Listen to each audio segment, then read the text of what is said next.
Former President Trump's federal indictment has been unsealed. Let's get to Eamon Javers for the breaking news and the details. Eamon? Kelly, it's been unsealed, but we haven't seen a copy of it yet. So that is something we're waiting for literally any second now. Presumably, we're going to see a copy of this document. And the key there is, what are the charges and how many counts under each charge for the former president of the United States? And that'll give you a sense of exactly what sort of legal jeopardy he is in. The other big question here in terms of this indictment is going to be whether it's what they call a speaking indictment in DOJ terms. That is an indictment with a lot of explanation in it of how they came to the conclusion that they've come to in terms of why the former president should be charged in each of these cases, which specific crimes he's alleged to have committed here. I can tell you that at 3 p.m. today, we're going to see Special Counsel Jack Smith at the Department of Justice making what they call a statement about this.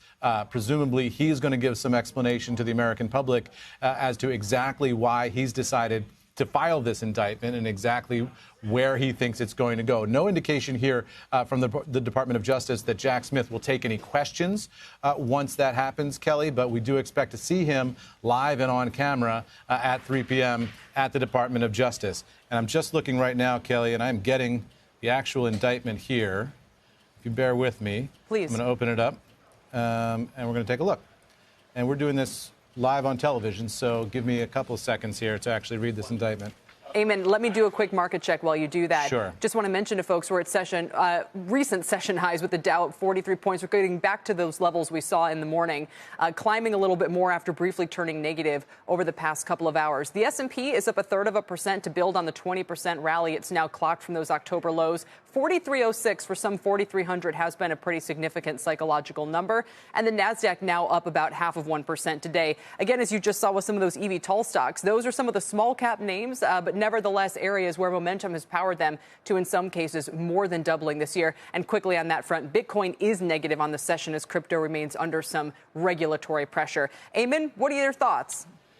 Well, Kelly, what I can tell you is this is a 49-page indictment here, and we're going through it right now. That would indicate that it is what I was just talking about previously, the speaking indictment. There's a lot of detail in here that's visible right from the jump when you look at this document.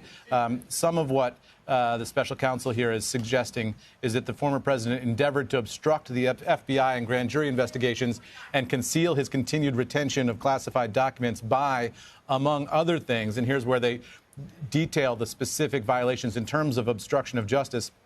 They're saying that Trump suggested that his attorney falsely represent to the FBI and grand jury that Trump did not have documents called for by the grand jury subpoena. They say that Trump directed defendant Walt Nauta, that is the Navy valet who worked for the former president in Mar-a-Lago, to move boxes of documents to conceal them from Trump's attorney, the FBI, and the grand jury, suggesting that his attorney hide or destroy documents, providing to the FBI and grand jury just some of the documents called for by the grand jury subpoena while claiming that he was cooperating fully, and causing a certification to be submitted to the FBI and grand jury falsely representing that all documents called for by the grand jury subpoena had been produced, while knowing that, in fact, not all such documents had been produced. So, Kelly, there's a lot of detail here. The co-conspirator listed in this indictment is Walt Nauta. He was a member of the United States Navy stationed as a valet in the White House during the Trump presidency.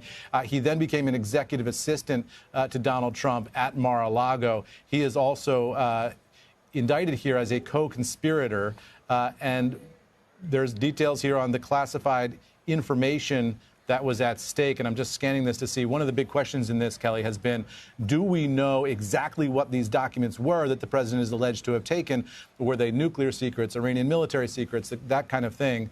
What they're saying here is information was classified as top secret, secret and confidential. So we don't know, at least in the first couple pages here, exactly what the information was in these documents that the president is alleged to have taken. So we're going to take some time, Kelly, go through this with an eagle eye and see what we can bring in terms of the specific charges and the specific information that's new here. And then, of course, at 3 p.m., we're going to see the special counsel himself explaining to the country why he decided to take this historic and momentous legal step, Kelly.